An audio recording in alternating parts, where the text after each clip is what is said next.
اور بائبل مقدس میں حضرت سلیمان بادشاہ وائس کی کتاب میں کہتے ہیں افسوس اس پر جو اکیلا ہے۔ تو لہٰذا مبارک وہ ہے جس کے پاس خاندان ہے، جس کے پاس بیوی ہے، جس کا کوئی فکر کرنے والا ہے، بوجھ اٹھانے والا ہے، ساتھ کھڑے ہونے والا ہے۔ اور سلیمان بادشاہ کہتے ہیں کہ ایک سے دو بہتر۔ تو اس طرح سے خدا کے کلام میں خاندانی زندگی ایک بہت ہی منفرد زندگی ہے، اور اس کے اندر جو ہے خدا نے اپنا عرفان رکھا ہے، اپنا مکاشفہ رکھا ہے، اور اس کے اندر ہمارے لیے بھلائی ہے، برکت ہے، خوشی ہے اور شادمانی ہے۔ اور جب ہم رابطہ کاری کے تعلق سے غور کر رہے تھے تو ہم اس نتیجے پر پہنچے کہ غیر مؤثر رابطے کے نتیجے میں خاندانی زندگیاں جو ہیں اور خاندانی رشتے جو ہیں وہ کمزور ہوتے ہیں، ان کی ڈوریاں کمزور ہوتی چلی جاتی ہیں۔ اس لیے آپس میں ریلیشن کو مضبوط کرنے کے لیے ایک دوسرے کے ساتھ وقت بتانا، ایک دوسرے کے ساتھ اپنے مسائل کو شیئر کرنا، یہ انتہائی ضروری ہے۔ ماضی میں کچھ عرصہ پہلے اگر ہم کچھ دہائیاں پیچھے چلے جائیں تو شاید آپ کے مشاہدے میں، سننے میں یہ بات آئی ہو کہ ماضی میں کئی خاندان، کئی ایسے بزرگ ہیں جو ٹی وی خریدنے سے بھی اجتناب کرتے رہے، اور اس کی وجہ یہ ہے کہ ٹی وی یا ٹیلی ویژن جو ہے وہ وقت چرانے کا ایک بہت بڑا ذریعہ ہے، کیونکہ ٹیلی ویژن پر بیٹھ کر ہم اپنا وقت پاس کر لیتے ہیں تو جو وقت ہمارا ایک دوسرے کے لیے ہے وہ ٹی وی کھا جاتا ہے۔ آج ہم دیکھیں تو آج موبائل کا زمانہ ہے، اور ہر شخص کے ہاتھ میں موبائل ہے، اور اس موبائل نے ہم سبوں کا وقت چرا لیا ہے۔ جو وقت ہم ایک دوسرے کے ساتھ بیٹھ کر گزار سکتے ہیں اور ایک دوسرے کی سن سکتے ہیں، سنا سکتے ہیں، وہ ہم موبائل پر بتا دیتے ہیں، اپنے سیل فون پر گزار لیتے ہیں۔ تو اس طرح سے ہماری جو خاندانی ویلیوز ہیں وہ آج کی جدید ٹیکنالوجی کی وجہ سے، جدید دور کی وجہ سے، وقت کی وجہ سے، اس جدت پسندی کی وجہ سے وہ کمزور ہوتی چلی جا رہی ہیں۔ لہٰذا آج ہم رابطہ کاری میں اور خاندانی زندگی میں دن بدن کمزور ہوتے دکھائی دے رہے ہیں۔ کئی سال پہلے ایک بزرگ خادم سے ملاقات میری ہوئی، اور انہوں نے اپنی خاندانی زندگی کے تعلق سے یہ گواہی شیئر کرتے ہوئے بتایا کہ وہ بتاتے ہیں کہ یہ 1970 کا واقعہ ہے، جب ان کے بچے ابھی جوان ہو رہے تھے۔ تو انہوں نے محسوس کیا کہ ان کی رابطہ کاری میں فرق پیدا ہو رہا ہے اور وہ غیر مؤثر ہوتی جا رہی ہے۔ تو انہوں نے اسی ہی پیٹرن کو اپنایا، اسی بات کو ذہن میں رکھا کہ خاندان تو ایک شمع دان کی مانند ہوتا ہے، اس کی روشنی چمکنی چاہیے۔ تو انہوں نے اپنی زوجہ کے ساتھ، اپنی بیوی کے ساتھ اس بات کو شیئر کیا، اور دونوں میاں بیوی نے اس بات کا فیصلہ کیا کہ ہم اس رابطہ کاری کو مؤثر بنائیں گے۔ لہٰذا وہ صبح 5:30 بجے اٹھ جاتے، اور جو ماں ہیں، والدہ ہیں، وہ 10 سے 15 منٹ میں ناشتہ تیار کرتی، اور وہ ایک میوزک لگا کر سب بچوں کو صبح وقت پر اٹھا لیتے۔ ان کا جو اسکول ہے وہ بھی کوئی 7-8 میل دور، تو لہٰذا سب مل کر ناشتہ کرتے اور مل کر دعا کرتے۔ ان سے پوچھا جاتا کہ آج ہم کس بات کے لیے دعا کریں گے، اور یہ اصول اپنایا گیا کہ ہر شخص اپنے ساتھ والے کے لیے دعا کرے گا۔ اور پھر اس کے بعد جب اسکول کا وقت گزر جاتا، شام کو سب پھر جب جمع ہوتے، تو شام 5:30 بجے کا وقت سب کے لیے ٹھہرایا ہوا ہے کہ ہم نے سب نے میز پر جمع ہونا ہے، اور وہاں پر بیٹھ کر دن بھر کی ساری روداد پوچھی جاتی، سنائی جاتی۔ آج ہم نے کیا اچھا کیا، کیا برا کیا، کیا غلطی ہوئی، کہاں ہمارے ساتھ کیا واقعہ پیش آیا، کون سی بات سیکھنے والی تھی، کون سی بات ہے جو بتانے والی ہے، کون سی بات ہے جو پوچھنے والی ہے، کون سی ایسی بات ہے جو نئی ہے، اور اس طرح سے ایک دوسرے کے ساتھ رابطہ کاری کا یہ جو سلسلہ ہے وہ مضبوط ہوتا چلا گیا۔ تو اس طرح خاندانی زندگی کا آپس میں رابطہ کاری کا مؤثر ہونا بہت ضروری ہے۔ یوں یہ خاندان جو ہے وہ اور زیادہ ایک دوسرے کے ساتھ پیوست ہوتا گیا، اور ان کا ماحول، خاندانی محبت، چاہت، اس کے اندر بہتری آتی چلی گئی۔ جب ہم ایک دوسرے کے ساتھ بیٹھتے ہیں، بات چیت کرتے ہیں، تو اس کے ساتھ ایک ہمدردی کا جو جذبہ ہے وہ اور زیادہ ہمارے اندر پیدا ہوتا ہے، گہرا ہوتا ہے، اور اس کے لیے ہمیں ایک دوسرے کی فکر ہونے لگتی ہے۔ جب کوئی ایک شخص کسی جگہ کمزور ہوتا ہے تو دوسرا اس کے ساتھ کھڑا ہوتا ہے اور اس کی مدد کرتا ہے۔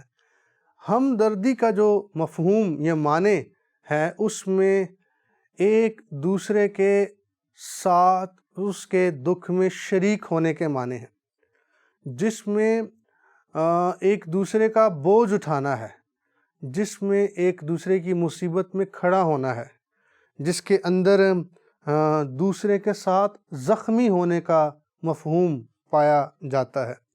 تو اس لیے ہمدردی کا ہونا بہت ضروری ہے، اور یہ رابطہ کاری کے نتیجے میں پیدا ہوتی ہے، ساتھ وقت بتانے کے نتیجے میں پیدا ہوتی ہے۔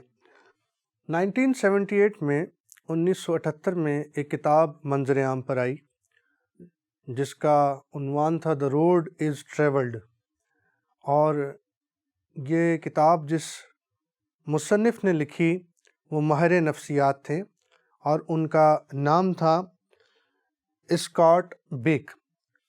ان کی کتاب بہت مشہور ہوئی، اور اس کے مشہور ہونے کی ایک بڑی وجہ یہ تھی کہ اس کا جو فرسٹ چیپٹر تھا، پہلا سبق جو تھا وہ کچھ اس قدر دلچسپ تھا۔ اس کا عنوان تھا کہ زندگی مشکل ہے۔ 3 الفاظ تھے جو ان الفاظ کے ساتھ کہ زندگی مشکل ہے، اور اس کے اندر زندگی سے متعلق سچائیاں، اور بالخصوص خاندانی زندگی سے متعلق سچائیاں بیان کی گئی تھیں۔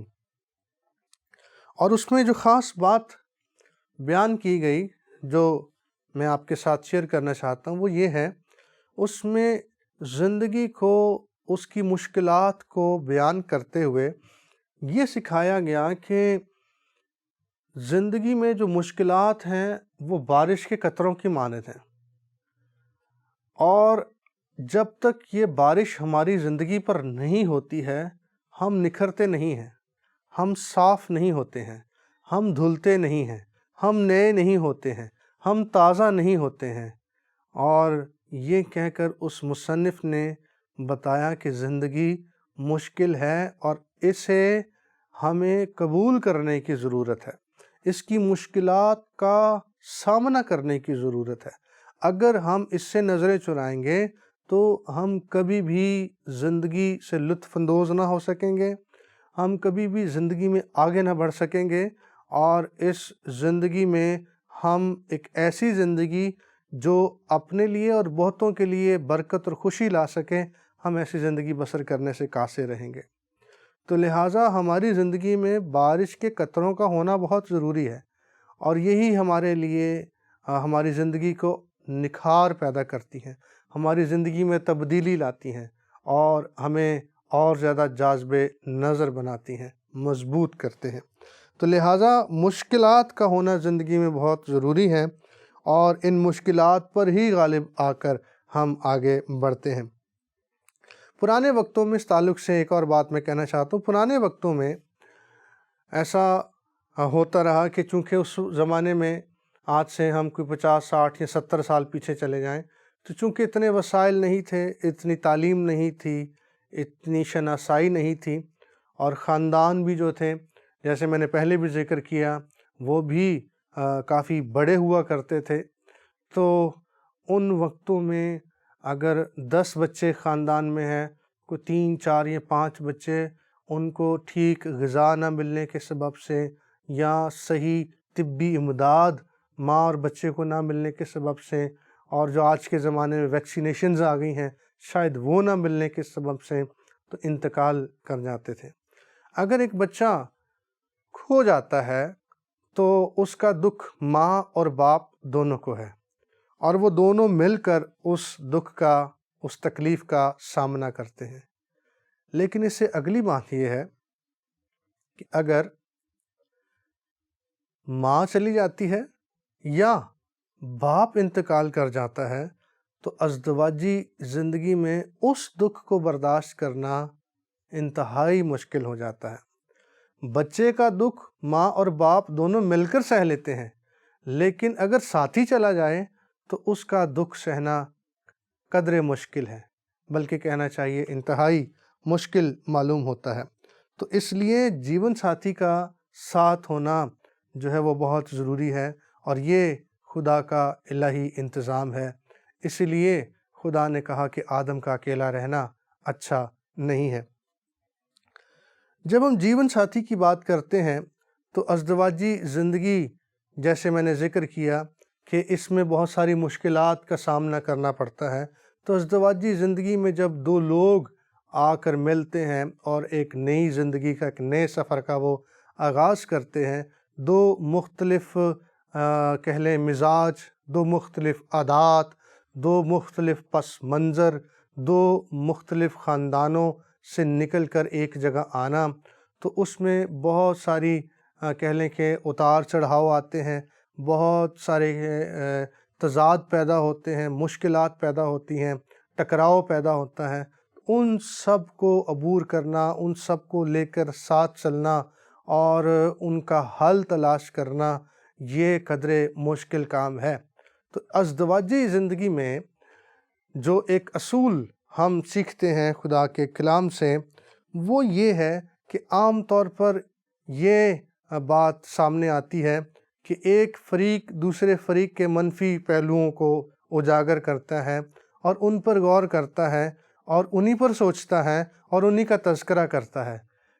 اس کے برعکس کہ ہم مثبت پہلوؤں پر بھی غور کریں اور ان کا بھی تذکرہ کریں، اور جہاں مناسب ہو ہم ان کو سراہیں، جس سے ان منفی پہلوؤں پر جب ہم دھیان کریں گے تو وہ ہمیں کمتر معلوم ہوں گے اور ہم ان پر غالب آتے جائیں گے، اور ہم ان کے ساتھ سمجھوتا کر کے ہم اس ازدواجی زندگی کے سفر میں آگے بڑھ سکیں گے۔ تو اس لیے ہر شخص کے اندر مثبت اور منفی دونوں پہلو ہوتے ہیں، تو ان دونوں کو ساتھ لے کر چلنا ہی جیون ساتھی کے ساتھ ازدواجی زندگی میں آگے بڑھنا ہے۔ ایک واقعہ میں یہاں بیان کرنا چاہتا ہوں۔ ایک دفعہ دو میاں بیوی کے درمیان، دونوں کے درمیان اختلاف ہو گیا اور بات جو ہے وہ عدالت تک چلی گئی۔ تو جج نے ان سے پوچھا کہ آپ لوگوں کو کتنے سال ہو گئے ہیں زندگی ساتھ بسر کرتے ہوئے؟ انہوں نے جواب دیا کہ ہماری شادی کو 25 سال ہو گئے ہیں۔ پھر جج صاحب نے دوسرا سوال ان سے پوچھا کہ آپ کے کتنے بچے ہیں؟ تو انہوں نے بتایا کہ ہمارے 14 بچے ہیں۔ تیسرا سوال جج صاحب نے ان سے پوچھا کہ آپ کیوں طلاق لینا چاہتے ہیں، کیوں علیحدہ ہونا چاہتے ہیں؟ تو انہوں نے کہا کہ ہماری مطابقت آپس میں نہیں ہے۔ یہ کہانی سن کر، یہ واقعہ سن کر یقیناً آپ کو ہنسی آتی ہوگی، بظاہر ہمیں مذاق لگتا ہے، لیکن یہ سچائی ہے۔ 25 سال کا عرصہ ساتھ گزارنے کے بعد اور 14 بچے پیدا ہو جانے کے باوجود بھی آج بھی جو میاں اور بیوی ہیں وہ اس نتیجے پر ہیں کہ ہماری مطابقت نہیں ہے، ہمارا آپس میں میچ نہیں ہوتا ہے، بہت ساری باتوں پر ہمارا اختلاف رہتا ہے، تو لہٰذا اس بنیاد پر ہم طلاق لے لیں گے، ہم علیحدہ ہو جائیں گے۔ ایک دفعہ امریکہ کی کسی ریاست میں اسی مضمون کو لے کر بحث ہوئی، اور وہ بحث جب ہوئی تو اس بحث کے دوران اس نتیجے پر پہنچے کہ اس ریاست میں کوئی 13 وجوہات ایسی سامنے آئیں جن کی بنا پر طلاق ہو سکتی ہے۔ اور جب ہم خدا کے کلام پر نگاہ کرتے ہیں تو خدا کا کلام صرف ایک ہی وجہ بتاتا ہے جس کے باعث علیحدگی یا طلاق ہو سکتی ہے۔ تو اس طرح انسان اپنی جو عادات ہیں ان کو نہیں بدلتا، اپنے منفی پہلوؤں پر غور نہیں کرتا، دوسرے کے عیب تلاش کرتا ہے، جس کے باعث وہ اس نتیجے پر پہنچتا ہے کہ ہماری مطابقت نہیں ہے۔ اور جب وہ ایک فریق کو طلاق دے دیتا ہے تو دوسری شادی جب وہ کرتا ہے تو پھر اس کے ساتھ بھی اس کی مطابقت نہیں بنتی۔ کیونکہ اس میں اور بہت سارے عیب ہیں اور بہت ساری منفی پہلو ہیں، اور پھر شاید وہ تیسرے کی تلاش کرے۔ تو اس طرح یہ سلسلہ چلتا رہتا ہے اور اس کے اندر استحکام نہیں آتا ہے، مضبوطی نہیں آتی ہے۔ تو جو مسیحی ازدواج ہے اس کا تصور بالکل فرق ہے۔ اس میں اور آپ جب خدا کے کلام پر غور کرتے ہیں تو صرف ایک ہی وجہ بتائی جاتی ہے جس کے باعث طلاق دی جا سکتی ہے، اور وہ حرام کاری یا زنا کاری ہو سکتی ہے۔ تو اس طرح ایک اور بھی المیہ ہے، اور وہ کیا ہے؟ ایک خاتون نے ایک دفعہ یہ کہا، یہ جملہ میں نے سنا ان سے، کہ شادی سے پہلے کہ جب میری متعلقہ شخص کے ساتھ شادی ہو جائے گی تو پھر جیسا میں چاہتی ہوں ویسا میں اسے بنا لوں گی۔ یہ بھی ایک غلط مفروضہ ہے۔ ایسا سوچنا کہ میں شادی کے بعد اسے اپنی مرضی کے سانچے میں ڈھال لوں گا یا ڈھال لوں گی، تو اس میں بھی آگے چل کر مسائل پیدا ہوتے ہیں۔ تو ضرورت اس بات کی ہے کہ ہم متعلقہ شخص کو اس کی کمزوریوں کے ساتھ قبول کریں، اور دوسرا فریق بھی اس کو اس کی کمزوریوں اور منفی پہلوؤں کے ساتھ قبول کریں، اور ان کو ساتھ لے کر ان کے حل کے لیے آگے بڑھیں۔ کیسے ہم ایک دوسرے کی کمزوریوں میں زور بن سکتے ہیں ان پر پردہ ڈال کر، اور کیسے ہم انہیں دور کر سکتے ہیں اور ان کا سد باب ہم کر سکتے ہیں۔ یرمیہ نبی کے صحیفے میں 13ویں باب کی 23ویں آیت میں ایک خوبصورت بات لکھی ہے، اور وہ کیا ہے؟ وہ یہ ہے کہ حبشی اپنے چمڑے کو یا چیتا اپنے داغوں کو بدل سکے تو تم بھی جو بدی کے عادی ہو نیکی کر سکو گے۔ یرمیہ نبی اس وقت کے لوگوں سے مخاطب ہے، اور وہ کہتا ہے کہ اگر حبشی اپنے چمڑے کو بدل سکے یا چیتا اپنے داغوں کو، جو کہ قدرتی ہیں، جو خدا ہی نے اس کے اندر رکھے ہیں، اگر وہ ان کو بدل سکیں تو تم بھی جو بدی کی عادی ہو تم بھی نیکی کر سکو گے۔ گویا انسان اپنے آپ کو بدل نہیں سکتا ہے، اور اس کے لیے ایک تجربہ چاہیے، اور اس کے لیے وہ تجربہ کیا ہے؟ وہ نئی پیدائش ہے، وہ تبدیل شدہ زندگی ہے، وہ مسیح یسوع میں آ جانا ہے۔ تو بغیر مسیح کے جو یہ فرماتا ہے کہ میں سب کچھ کو نیا بنا دیتا ہوں، دیکھو پرانی چیزیں جاتی رہیں، اور وہ نئی ہو گئی۔ جو نجات کا تجربہ ہے، جو نئی پیدائش کا تجربہ ہے، جس میں ہماری ترجیحات فرق ہو جاتی ہیں، تو اس میں ہم اپنی عادات کو بدلتے ہیں، اور خدا ہمیں فضل دیتا ہے کہ ہم روز بروز اس کے ہم شکل بنتے چلے جائیں۔ لہٰذا یہ کہنا کہ میں متعلقہ شخص کو اپنی مرضی کے سانچے میں ڈھال لوں گا، یہ کم عقلی ہو سکتی ہے یا بے وقوفی ہو سکتی ہے۔ اس لیے ضروری ہے کہ ہم منفی پہلوؤں پر ہی نہیں بلکہ مثبت پہلوؤں پر بھی غور کریں اور ان کو سراہیں، اور دونوں طرف سے یہ رویہ ہونا چاہیے۔ شوہر بیوی کے مثبت پہلوؤں پر غور کریں اور انہیں سراہیں، اسی طرح بیوی شوہر کے مثبت پہلوؤں پر غور کرے اور انہیں سراہے۔ اور اس کا ایک اور حل بھی ہے، اور وہ کیا ہے کہ ایک دفعہ ایک ساتھی دوست خادم نے اپنی شادی سے پہلے ایک فہرست تیار کی، اس سے بھی یقیناً آپ کو مدد ملے گی۔ انہوں نے فہرست تیار کی، اور وہ فہرست کس بات کی تیار کی؟ انہوں نے ایک فہرست تیار کی اور اس کے اندر لکھا کہ میری ہونے والی بیوی میں یہ خوبیاں، یہ مثبت باتیں ہونی چاہیے۔ اور اس کے ساتھ ایک اور فہرست انہوں نے تیار کی، دوسری فہرست، جس میں انہوں نے یہ لکھا کہ میری بیوی کیسا شوہر دیکھنا پسند کرے گی، شوہر میں وہ کون کون سی خوبیاں دیکھنا چاہے گی۔ اور اس کے بعد انہوں نے جب ان کی شادی ہوئی تو انہوں نے ان فہرستوں پر کام کیا۔ جہاں بیوی کو ضرورت تھی بدلنے کی، وہاں بیوی نے اپنے آپ کو بدلا، جہاں شوہر کو بدلنے کی ضرورت تھی وہاں شوہر نے اپنے آپ کو بدلا۔ یوں آپس میں مطابقت جو ہے وہ پیدا ہوتی ہے اور منفی پہلو جو ہیں ان پر ہم غالب آتے ہیں۔ اور اس کے لیے ہمیں خدا کی الہی محبت کی ضرورت ہے جو مسیح نے کلیسیا سے کی، اور وہی محبت جو مافوق الفطرت محبت ہے اس کی ہمیں ضرورت ہے۔ آخر میں ایک واقعہ میں بیان کرنا چاہتا ہوں، اور وہ یہ ہے کہ ایک دفعہ جنگ کے دوران ایسا ہوا کہ ترکوں کی جنگ ہوئی، جس کے اندر ایک ہمارے جو بزرگ ہیں فرانسس اسیسی، مقدس فرانسس اسیسی، وہ ایک ترک فوجی کی مرہم پٹی کر رہے تھے۔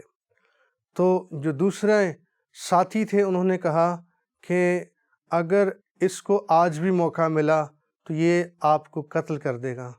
اس بزرگ مقدس فرانسس اسیسی نے جواب دیا، جب تک یہ مجھے قتل کرے گا اس وقت تک یہ مسیح کی محبت کو جان چکا ہوگا۔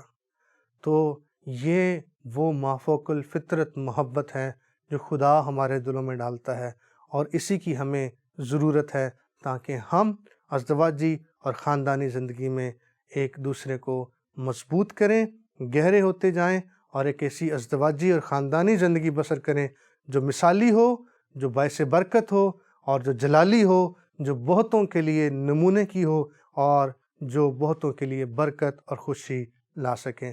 میرا ایمان ہے کہ آج کی ساری گفت و شنید سے، ساری تعلیم سے آپ نے ضرور برکت اور نصیحت پائی ہوگی، اور ہم خداوند کے کلام میں اور زیادہ مضبوط اور گہرے ہوتے چلے جائیں گے۔ اس وقت میں آپ سے اجازت چاہتا ہوں۔ خدا حافظ، شکریہ۔